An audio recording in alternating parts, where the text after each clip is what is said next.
Hello दोस्तों, नमस्ते। मैं शिव चर्चा का एक गीत लेकर आई हूँ।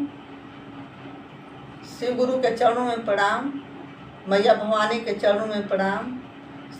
चारों दिशाओं में स्थित प्रत्यक्ष अप्रत्यक्ष सभी देवी देवताओं को मेरा प्रणाम स्वीकार हो। मेरे सभी भाई बहनों को मेरा प्रणाम स्वीकार हो। मैं शिव चर्चा का एक गीत गाने जा रही हूँ, कृपया आप लोग सुनिए। टोला मोहल्ला में होला हल्ला, कैसन हल्ला न। टोला मोहल्ला में होला हल्ला, कैसन हल्ला न। सासू देखियाव मोहल्ला में कैसन हल्ला होला न।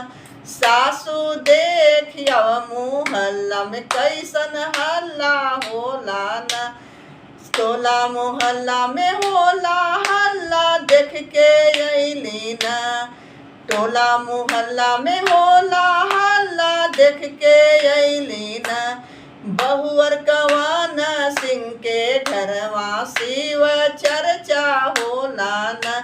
बहुअर कवन सिंह के घरवा शिव चर्चा होला न। टोला मोहल्ला में होला हल्ला, कैसन हल्ला न। सासू पूछ के आव चर्चा में कौन खर्चा होला न। सासू पूछ के आव चर्चा में कौन खर्चा होला न। टोला मोहल्ला में होला हल्ला, पूछ के अइली न।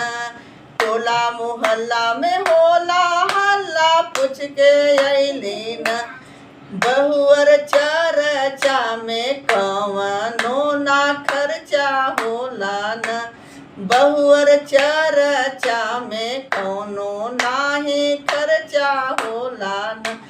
भांग लागे हो धतुरवा लागेला, भांग लागे हो धतुरवा लागेला।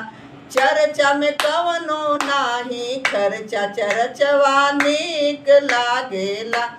चर्चा में कवनो नाही खर्चा, चर्चवा नीक लागेला। टोला मोहल्ला में होला हल्ला, कैसन हल्ला न।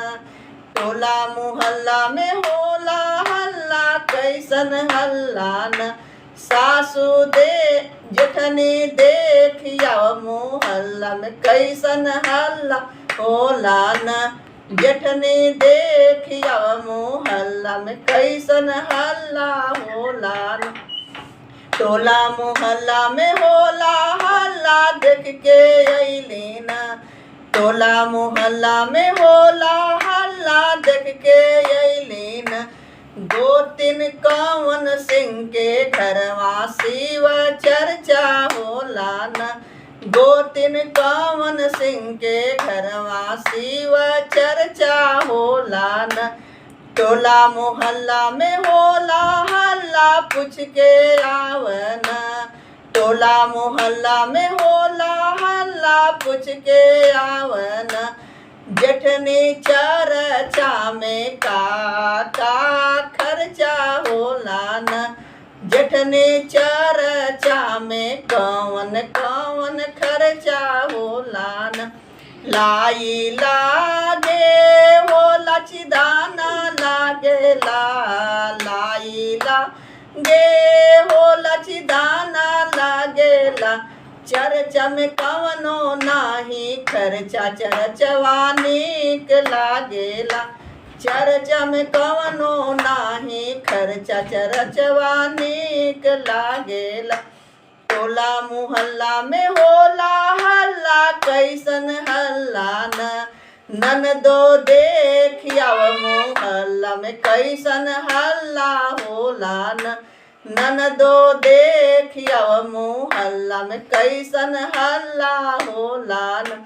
टोला मोहल्ला में होला हल्ला, देख के अइली न। टोला मोहल्ला में होला हल्ला, देख के अइली न। भाभी चर्चा, भाभी कवन सिंह के घरवा शिव चर्चा होला न। भाभी कमन सिंह के घरवा शिव चर्चा होला न। टोला मोहल्ला में होला हल्ला पूछ के आवन, ननदो चर्चा में का खर्चा होला न। ननदो चर्चा में का खर्चा होला न।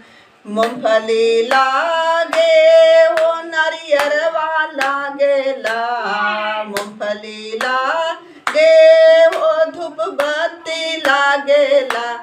चर्चा में कवनो नाही खर्चा चरचवा नीक लागेला। चर्चा में कवनो नाही खर्चा चरचवा नीक लागेला। हर हर महादेव, शंकर भगवान की जय। अगर आप लोग मेरे चैनल को सब्सक्राइब नहीं किए हैं तो फटाफट सब्सक्राइब कीजिए, लाइक कीजिए, शेयर ग्रुप कीजिए और आप कमेंट करके बताइए कि मेरा शिव चर्चा गीत कैसा लगा। Bye by.